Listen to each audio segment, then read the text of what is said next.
Assalamualaikum warahmatullahi wabarakatuh, teman-teman semua, apa kabar? Perkenalkan, kami dari kelompok 3 yang beranggotakan Muhammad Faizin dengan NIM 191216 dan saya sendiri Kisani Dania Ulfa NIM 201059. Pada kesempatan kali ini kami akan membahas materi mengenai skandal etika akuntan internasional KAP Arthur Andersen. Yuk langsung aja ke materinya, selamat menonton. Yang pertama ada etika bisnis akuntan publik.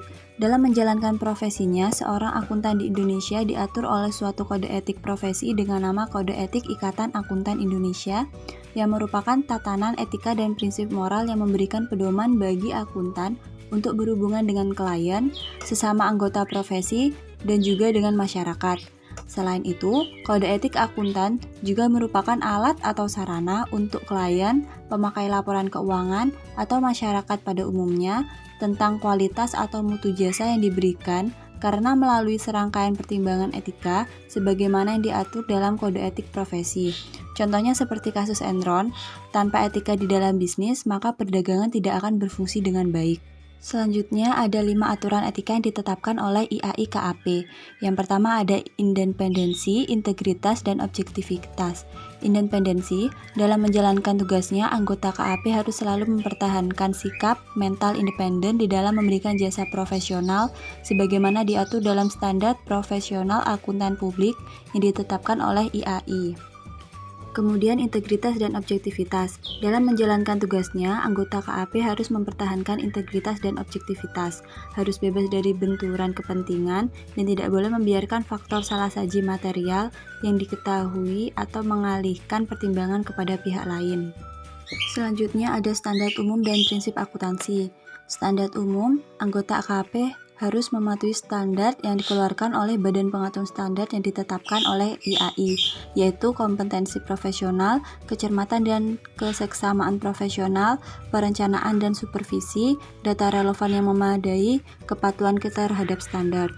Kemudian pada prinsip akuntansi, anggota KAP tidak diperkenankan untuk menyatakan pendapat atau memberikan penegasan bahwa laporan keuangan atau data keuangan lain suatu entitas disajikan sesuai dengan prinsip akuntansi yang berlaku umum atau menyatakan bahwa ia tidak menemukan perlunya modifikasi material yang harus dilakukan terhadap laporan atau data agar sesuai dengan prinsip akuntansi yang berlaku.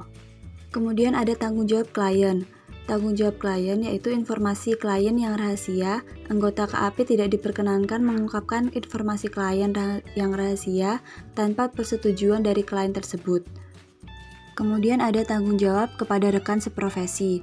Yang pertama ada tanggung jawab kepada rekan seprofesi yaitu anggota wajib memelihara citra profesi dengan tidak melakukan perkataan dan perbuatan yang dapat merusak reputasi rekan seprofesi. Kemudian ada komunikasi antar akuntan publik. Anggota wajib berkomunikasi tertulis dengan akuntan publik bila menerima penugasan audit menggantikan akuntan publik pendahulu atau untuk tahun buku yang sama.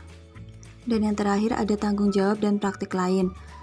Perbuatan dan perkataan yang mendiskreditkan, yaitu anggota tidak diperkenankan melakukan tindakan atau mengucapkan perkataan yang mencemarkan profesi. Yang kedua, iklan, promosi, dan kegiatan pemasaran lainnya, yaitu anggota dalam menjalankan praktik akuntan publik diperkenankan mencari klien, pemasangan iklan, melakukan promosi pemasaran, dan kegiatan pemasaran lainnya. Yang ketiga, ada komisi dan fee referral. Selanjutnya ada deskripsi perusahaan Enron. Enron adalah perusahaan di Amerika Serikat yang bergerak di bidang energi. Enron merupakan perusahaan dari penggabungan antara Internot, penyalur gas alam melalui pipa, dengan Houston Natural Gas. Kedua perusahaan ini bergabung pada tahun 1985 oleh Kenneth Lay.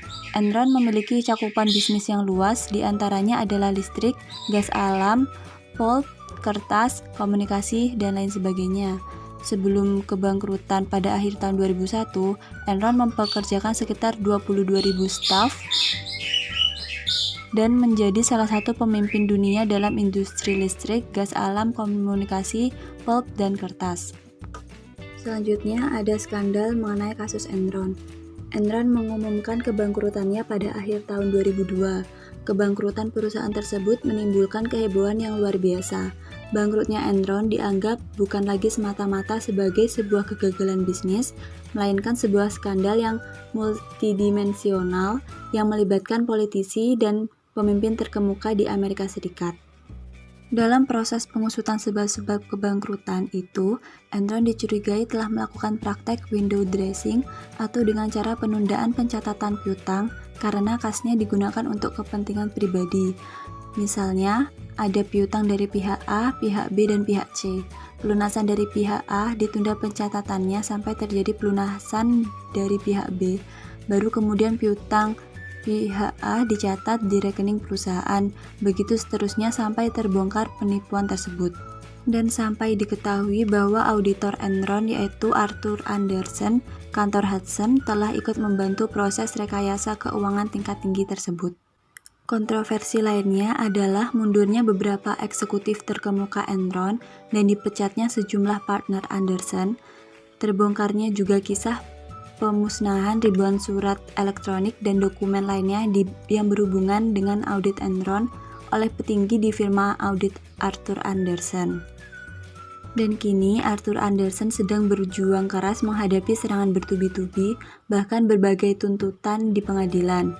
Diperkirakan tidak kurang dari 32 miliar US dollar harus disediakan Arthur Andersen untuk dibayarkan kepada para pemegang saham Enron yang merasa dirugikan. Dan komplikasi skandal ini bertambah karena belakangan diketahui banyak sekali pejabat tinggi Gedung Putih dan politisi di Senat Amerika Serikat yang pernah menerima kucuran dana politik dari perusahaan ini. Kemudian kita akan membahas kronologi kasus Enron. Yang pertama, Board of Director, yaitu Dewan Direktur, Direktur Eksekutif, dan Direktur Non-Eksekutif membiarkan kegiatan-kegiatan bisnis tertentu yang mengandung unsur konflik kepentingan dan mengizinkan terjadinya transaksi-transaksi berdasarkan informasi yang hanya bisa diakses oleh pihak dalam perusahaan, termasuk praktek akuntansi dan bisnis tidak sehat sebelum hal tersebut terungkap kepada publik. Yang kedua, Enron merupakan salah satu perusahaan besar pertama yang melakukan outsourcing secara total atas fungsi internal audit perusahaan. Yang ketiga, pada awal tahun 2001, partner KAP Andersen melakukan evaluasi terhadap kemungkinan mempertahankan atau melepaskan Enron sebagai klien perusahaan, mengingat resiko yang sangat tinggi berkaitan dengan praktek akuntansi dalam bisnis Enron. Dan dari hasil evaluasi diputuskan untuk tetap mempertahankan Enron sebagai klien KAP Andersen.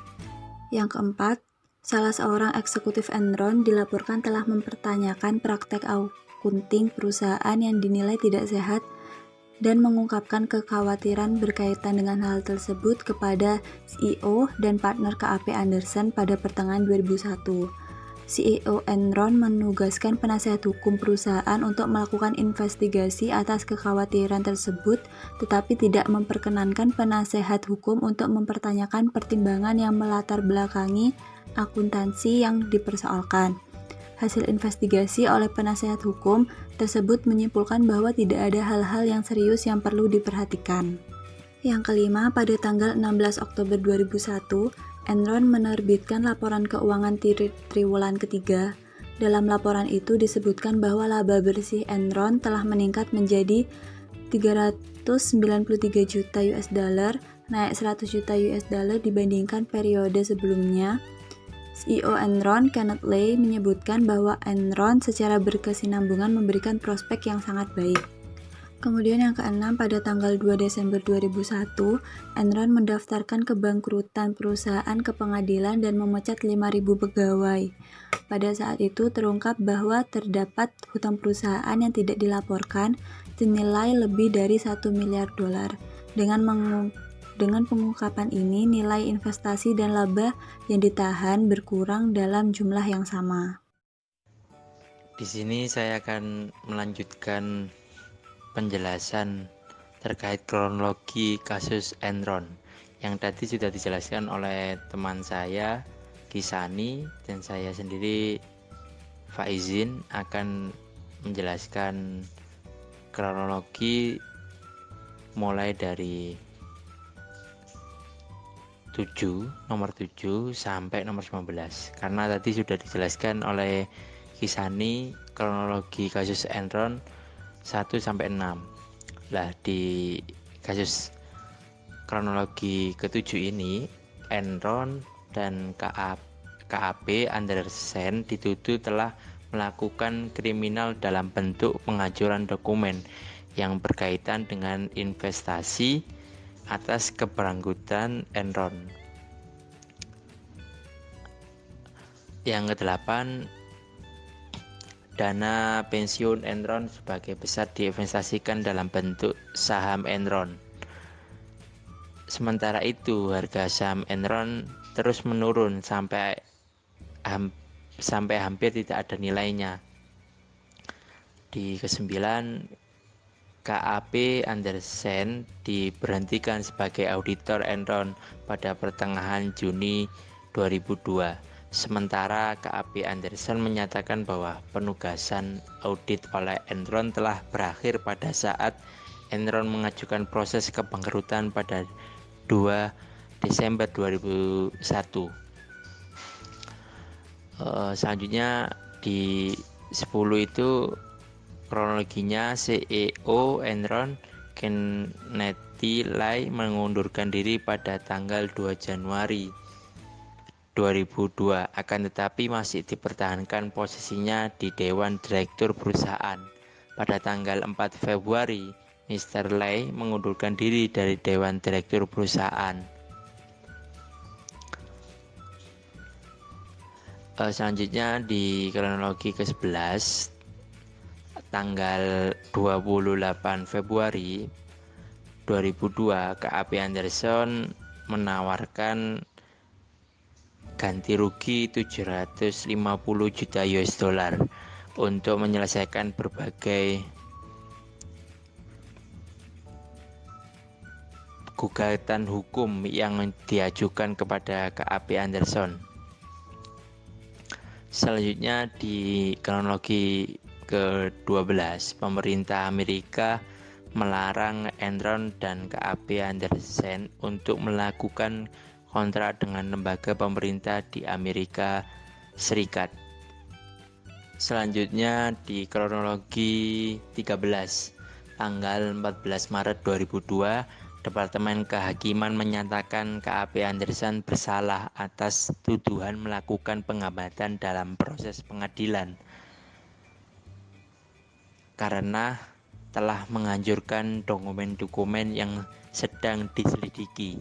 Selanjutnya di kronologi 14, KAP Andersen terus menerima konsekuensi negatif dari kasus Enron berupa kehilangan klien, pembelotan afiliasi yang bergabung dengan KAP yang lain, dan pengungkapan yang meningkat mengenai keterlambatan pegawai KAP Andersen dalam kasus Enron.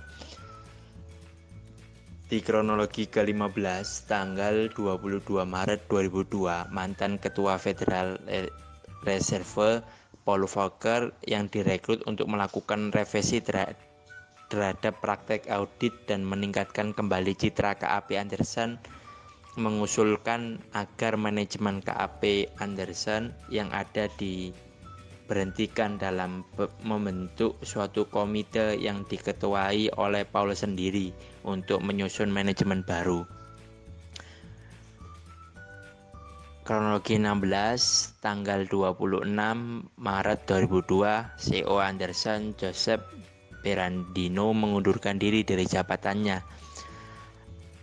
Ke-17, tanggal 8 April 2002, seorang partner KAP Andersen, David Danchan, yang bertindak sebagai penanggung jawab audit Enron, mengaku bersalah atas tuduhan melakukan hambatan proses pengadilan dan setuju untuk menjadi saksi kunci di pengadilan bagi kasus KAP Andersen dan Enron.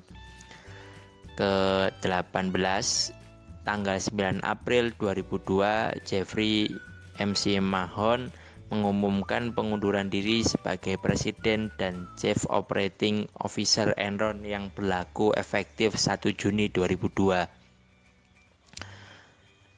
Selanjutnya di tanggal 15 2002, juri federal di Houston menyatakan KAP Andersen bersalah telah melakukan hambatan terhadap proses peradilan. Permasalahan audit. Di dalam permasalahan audit, skandal Enron tidak bisa dipungkiri merupakan kejahatan ekonomi multidisiplin. Segelintir penguasa informasi telah menipu banyak pihak yang sangat awam tentang seluk-beluk transaksi keuangan perusahaan. Mereka terdiri dari para profesional CEO, akuntan, auditor, pengacara, bankir, dan analisis keuangan yang telah mengkhianati tugas mulianya sebagai penjaga kepentingan publik yang tak berdosa.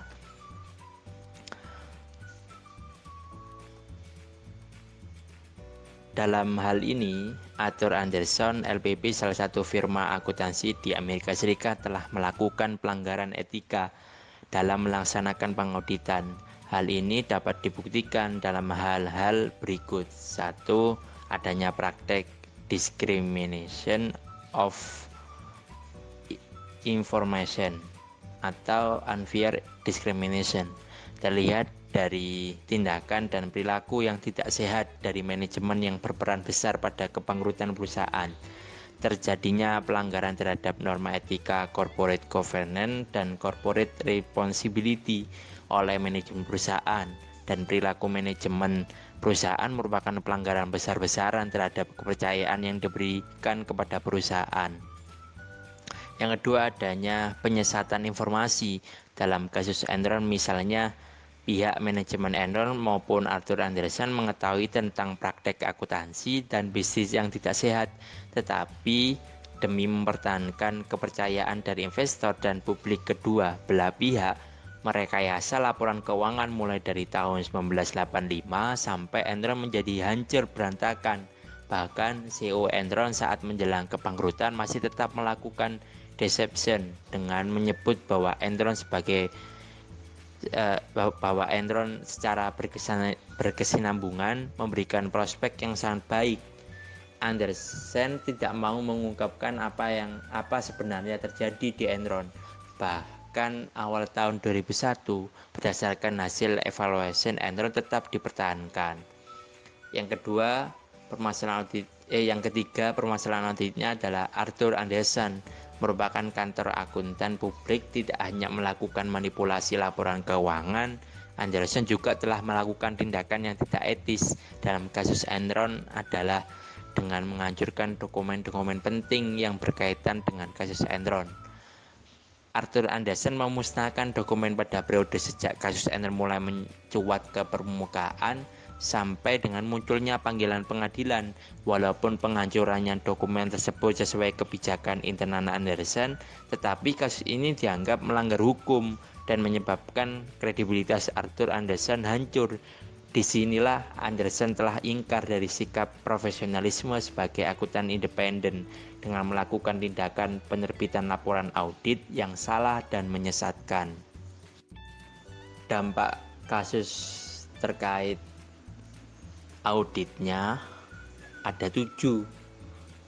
Yang pertama, pemerintah Amerika Serikat menerbitkan Sarbanes-Oxley Act atau SOX untuk melindungi para investor dengan cara meningkatkan akurasi dan reliabilitas pengungkapan yang dilakukan perusahaan publik. Selain itu, dibentuk pula PCAOB, Public Company Accounting Oversight Board, yang bertugas mendaftarkan KAP yang mengaudit perusahaan publik, menetapkan atau mengadopsi standar audit, pengendalian mutu, etika, independensi, dan standar lainnya yang berkaitan dengan audit perusahaan publik. Menyelidik KAP dan karyawan melakukan disciplinary entry dan mengenakan sanksi jika perlu melaksanakan kewajiban lain yang diperlukan untuk meningkatkan standar profesional KAP, meningkatkan ketaatan terhadap SOX, peraturan PCAOB, standar profesional, peraturan pasar modal yang berkaitan dengan audit perusahaan publik. Yang kedua, perubahan yang ditentukan dalam Sarbanes-Oxley AJT untuk menjamin independensi auditor, maka KAP dilarang memberikan jasa non-audit kepada perusahaan yang diaudit. Berikut ini adalah sejumlah jasa non-audit yang dilarang. 1. Pembukuan dan jasa lain yang berkaitan. 2. Desain dan implementasi sistem informasi keuangan. 3. Jasa appraisal dan valuation. 4. Opini varnish. 5. Fungsi-fungsi berkaitan dengan jasa manajemen. 6. Broker, dealer, dan penasihat investasi. Dalam kasus ketiga, SOX melarang pemusnahan atau manipulasi dokumen yang dapat menghalangi investasi pemerintah kepada perusahaan yang menyatakan bangkrut. Selain itu, kini CEO dan CFO harus membuat surat pernyataan bahwa laporan keuangan yang mereka laporkan adalah sesuai dengan peraturan SEC dan semua informasi yang dilaporkan adalah wajar dan tidak ada kesalahan material. Sebagai tambahan, menjadi semakin banyak ancaman pidana bagi mereka yang melakukan pelanggaran ini. Dampak kasus keempat ada International Federation Accounting atau FAC pada akhir tahun 2001 merevisi kode etik bagi para akuntan yang bekerja agar menjadi whistleblower sebagai berikut. Para profesional dituntut bukan hanya bersikap profesional dalam kaidah-kaidah aturan profesi saja, tetapi profesional juga dalam menyatakan kebenaran pada saat masyarakat akan dirugikan atau tindakan-tindakan perusahaan yang tidak sesuai dengan hukum yang berlaku. Di dalam dampak kasus kelima,